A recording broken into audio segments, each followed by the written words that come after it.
The Samsung Galaxy Z Flip 7 gets so much right, it makes me wonder why more people don't carry a flip phone.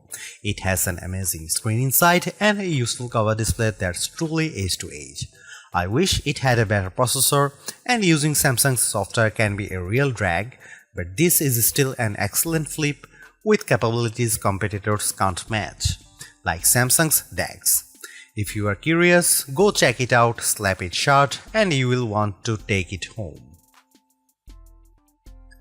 The Galaxy Z Flip 7 starts at $1,099 which is the same price as last year's Z Flip 6. The price seems reasonable to me considering that you are getting two displays for the price of one, plus glass that bends in half like a dang magic trick. Galaxy Z Flip phones used to seem pricey, but the rest of the phone world has slowly crept up to meet Samsung. And now $1,099 actually seems fair, especially if you are getting this phone from your carrier with a steep discount. The Galaxy Z Flip 7 costs more than an iPhone 16 Pro and less than an iPhone 16 Pro Max. It costs the same as a Google Pixel 9 Pro XL or Samsung's new and thin Galaxy S25 Edge. Most importantly, the Flip 7 costs less than the new Motorola Razr Ultra 2025 in the US, where the Razr Ultra starts at $1,299. At launch, the Galaxy Z Flip 7 only comes in 4 colors, while last year's Flip 6 was available in 7 hues. Mint and color red are exciting. Jet black and blue shadow are more staid. I wish Samsung would try something unique with its materials and finish, but it likes to dress the entire product family in the same sweater for holidays portraits, so all the Galaxy phones look alike finish-wise. When Samsung admitted that the Galaxy Z Flip 7 would use its own Exynos 2500 processor instead of the Snapdragon 8 Elite for Galaxy found in every other flagship Galaxy phone this year, it was like a record scratch moment from a comedy show. Rumors suggest this would have been the CPU inside every Galaxy S25 phone, but Samsung changed its plan late in the game on those phones. Instead, this new Samsung chip debuted in the Galaxy Z Flip 7. The display is bigger this year, up to 6.9 inches for the internal display from 6.7 inches last year, and the phone is 4mm wider to accommodate this. Otherwise, the specs are mostly unchanged from the Flip 6, 12GB of RAM, a 50MP wide camera, and a 12MP ultra wide, Wi-Fi 7, Gorilla Glass Victus 2 on the back cover. The battery is larger this year, but maybe not as big as it needs to be. After years of me complaining that the Galaxy Z Flip wasn't using enough of its cover space for the front screen, Samsung finally listened. The 4.1-inch screen on the front of the Galaxy Z Flip 7 takes up every possible inch. Samsung says it has the thinnest bezel ever on a Galaxy phone. The Flip 7's cover screen looks like the future of phone displays, and I am excited for the internal screen to catch up with a bezel this slim. Otherwise, the phone is a standard 2025 Galaxy model. It has flat sides with the power and volume buttons on the right. The power key acts as an effective fingerprint scanner, though it's more recessed than the power button on other Galaxy phones, and it was hard to find in the dark. I could rave about the new cover display again, but I will start with the impressive inner screen because the Galaxy Z Flip 7 has been very satisfying to use thanks to this exceptionally bright and clear AMOLED. It was always a joy to open even in bright outdoor light. Don't worry about the crease on the inner screen, it's completely invisible when you are using the phone, and it never bothered my fingers when I was swiping across the screen. After all these years, it still feels like a magic trick to fold a piece of glass in half, and it still shocks friends who haven't seen a flip foldable in person before. The Galaxy Z Flip 7's cover display is, as I have mentioned, also spectacular. The ultra-thin bezels make it seem to disappear, and you get plenty of room to work with apps and widgets on the 4.1-inch space. It's a great improvement to the flip phone, and one I have been impatiently waiting to see. If you want a smartphone you can tweak and customize to your heart's content, get a Samsung phone. If you prefer something simpler, you can still grit your teeth and ignore most of the settings, the pop-up features, and the extra steps required to make things work. How bad is Samsung software? Take the cover display for example. On the Motorola Razr, when you are using an app and you close the phone, the app shows up on the cover display. That's simple and intuitive. On the Galaxy Z Flip 7, not even close. To use an app on the front screen, you have to find the setting to enable apps on the cover display. This isn't in the cover display setting menu, it's in a menu called Advanced Settings and then Labs. Labs, can you imagine a more frightening way to hide a crucial feature? Why not just calling it Dungeon? And once you find Labs, you have only gotten started. You can enable a few pre-selected apps to work on the cover display, Maps, Messages, Netflix, or you can download another widgets called Multistar from the Galaxy App Store. Multistar creates a home screen that lives on your cover display, and on that screen you can add any app on your phone. On the cover, you swipe to the Multistar screen and tap the app you want to open. Unfortunately, you can't set any of these up on the cover display itself. You can't even add widgets to the cover display without opening the phone. It feels like Samsung is still getting the hang of this whole cover display thing, but the Flip 7 is its best effort yet. Aside from those issues, I have many questions about Samsung's AI strategy. The company has a habit of talking up features that even never materialize. The Galaxy Z Flip 7 was supposed to have a special version of Google Gemini that could talk to me live while the flip screen was half closed. But I haven't been able to find a mode that works that way. Samsung's now brief home screen, widgets and app is also a key selling point for its AI features, but it is truly a useless bit of software. It never offers me more than the weather and the first few appointments on my company calendar, which are always people who scheduled a day off. Samsung promised that this now brief and its Galaxy AI features would offer highly personalized information as the AI gets to know you through your Samsung devices and users' behavior. I carry multiple Samsung phones and wear a Galaxy Watch Ultra, and I have never seen anything personalized for my interests of habits. The Galaxy Z Flip 7 has a good set of cameras that took photos I enjoyed sharing.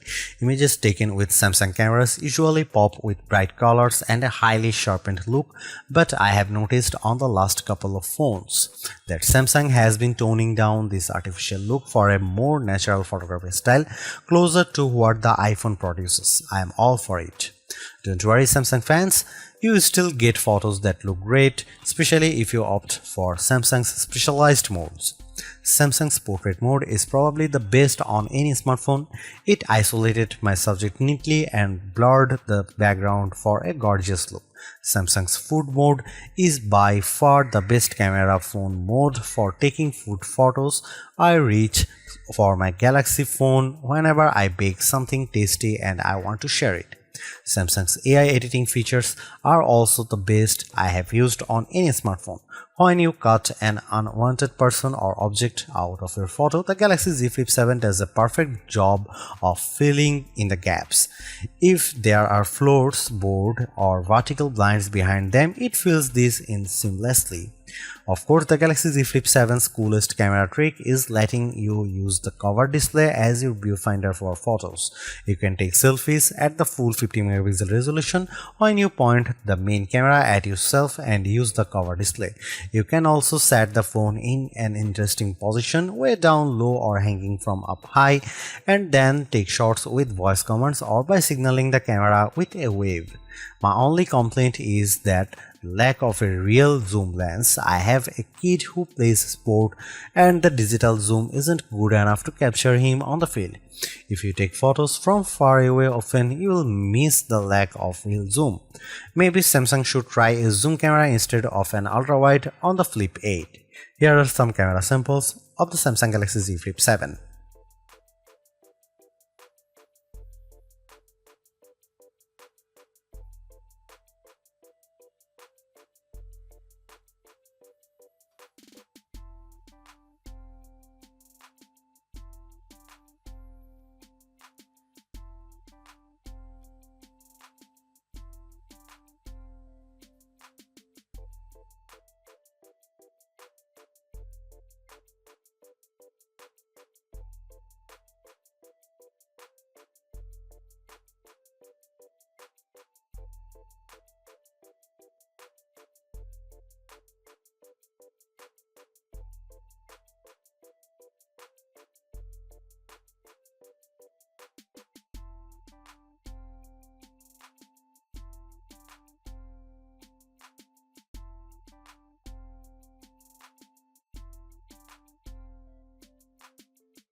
In my real-world tests, the Samsung Galaxy Z Flip 7 performed well. I used it for a variety of complex tasks, including running two apps with one at top and other at the bottom of the inner screen, and plugged the phone into my monitor for the full Samsung DeX treatment.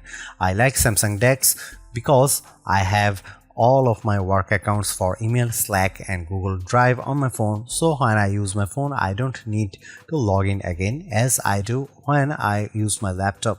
I just plug my phone into my USB-C laptop dock and get a little bit of work done, then unplug and go.